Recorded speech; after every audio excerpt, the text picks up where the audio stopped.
All right, so it's 2020. The Lakers have just won their 17th title. LeBron James has just won his fourth championship with his fourth Finals MVP. And this ring has definitely made him top two of all time if he wasn't that already. Some people have him number two, some people have him at number one. But I think it's safe to say that most people still have Michael Jordan at number one.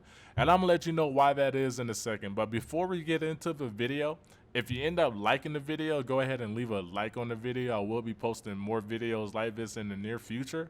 But with that being said, let's go ahead and get into the video. Number one, competition. Competition is why Michael Jordan is still number one on some people's lists. And I'm here to break that narrative that Michael Jordan faced tougher opponents, that's just not true. Back then in the 80s and 90s, most of the competition back then that Jordan faced was unathletic white guys, guys that was great in their prime, but as they got older, they got slower on defense. Some of these guys don't even have the basketball background as some players in today's game.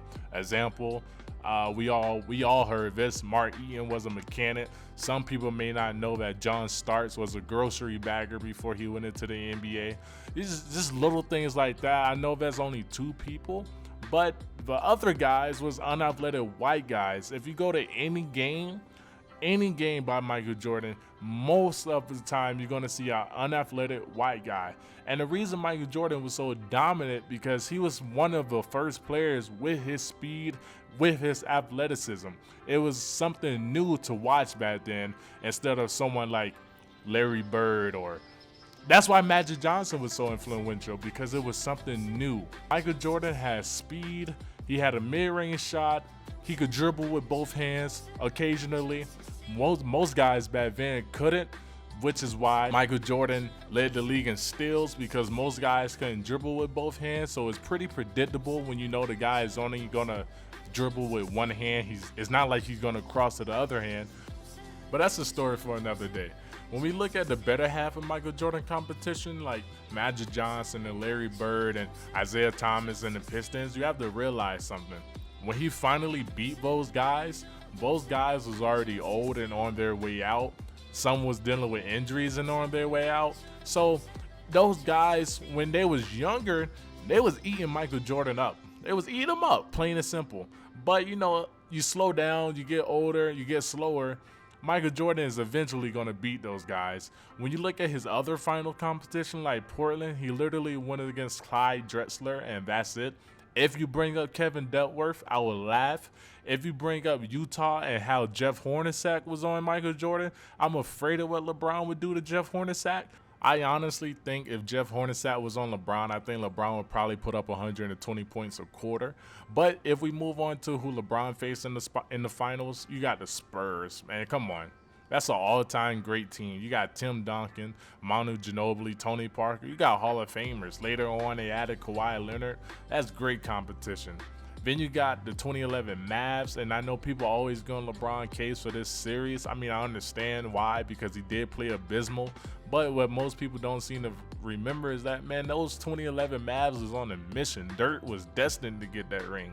And Game 4 of the Lakers series when they swept Kobe, who was trying to three-peat, Jason Terry came out and balled, scoring 32. He went 9 for 10 at the three-point line, bro. He went 90% from the three-point line. So they was not going to be stopped this year, and I know that doesn't give LeBron any room for comfort for trying to get away from that series because he probably should have won. Not probably, he should have definitely won that series. But I understand why he didn't win because it was the first time in his career where he had to defer to someone else like Dwayne Wade and Chris Bosh, so it did take time to understand it. And then the next year they came out and won, which brings me to the next year when they played OKC, who was a young core. They was actually the favorites to beat the Miami Heat. They had a young Kevin Durant, young Harden, young Westbrook, who all went on to become MVPs in their own rights. That's even more competition. And then you have the Golden State Warriors, and I don't even need to mention them because this is one of the best teams of all time. They went 73-9. LeBron beat them coming back from a 3-1 deficit, something that no one has ever done. Like LeBron said, that made him the GOAT, and in my eyes, that made him the GOAT too. Then fast forward to this year. This year has been LeBron easiest competition in the finals, but let's not act like the man doesn't deserve it. He went against this Golden State Warriors with Kevin Durant twice. He played that great San Antonio team 3 times. LeBron definitely deserves this one more than anybody else in the NBA. And in all honesty, the Miami Heat 2020 is still better than those Seattle Supersonics, in my opinion. Number 2, LeBron doesn't have a killer instinct. I'm so tired of this narrative that LeBron doesn't have a killer instinct, because no matter how you want to put it, LeBron is the clutchest player when it comes to the playoffs. No matter if you want to talk last 2 minutes, last 5 minutes, last minute, go ahead, or tie and bucket, LeBron is that. LeBron does that. LeBron is the most clutchest performer in the playoffs. It doesn't matter how you want to sugarcoat it. Michael Jordan has passed up game tying, game winning buckets just like everyone else in the league, bro. It's the right play. People always criticize LeBron for not taking the last shot when he has 3, 4, 5 people on him, the whole team on him. But some people still want this man to take the shot. If he takes the shot, it's a dumb play and it's selfish. People are going to label him that. He passed it out. Oh man, Michael Jordan would have took that on 5 guys and faded away. Kobe would have took it on 5 guys and faded away. Well, that's why LeBron shoots a better percentage in the clutch than them, because maybe they do take those shots and they ultimately miss them. That's not good, no matter how you want to put it. Moving on. Number 3, LeBron flops. This might be the best one yet. People will sit here and watch this man dominate and control the game from start to finish. They will see that he's the best player of all time, but they still wait and put him number 1 just because they say he flops and he cries for calls. I guess people are delusional and have amnesia that the league literally changed their rules for Michael Jordan. Do I need to put in the clip of Charles Barkley yelling at the ref saying, "Hey man, that's a foul"? I know that's Michael Jordan, but that's still a foul. Everyone in the league know that you could not touch Michael Jordan just because he was branded as the NBA star. You couldn't look at Michael Jordan, you couldn't breathe on Michael Jordan, you couldn't whisper to Michael Jordan. Everything was a foul. And people act like just because you show the ref that it's a foul, that you're flopping. No, you're literally just showing the ref that you got fouled. That's not a flop. People assume that just because LeBron is 6'8", 6'9", 250, he should be able to take those hits. That's not fair at all, because someone like James Harden, who has led the league in free throw attempts, he gets those calls. But LeBron James, who's arguably fouled the most in the NBA, does not get those calls. And then when he shows the ref that he got fouled, people say he's crying. It's just so funny sometimes that people actually think Michael Jordan was some kind of macho man who got fouled and just got back on defense and played stellar defense and stole the ball every play and came down court and hit a clutch shot every play. It's just so funny to me, the narrative they have on this man. I don't buy into it. I don't want to make this video too long. Just some closing things to say about Michael Jordan that the media doesn't always want you guys to know, but I know.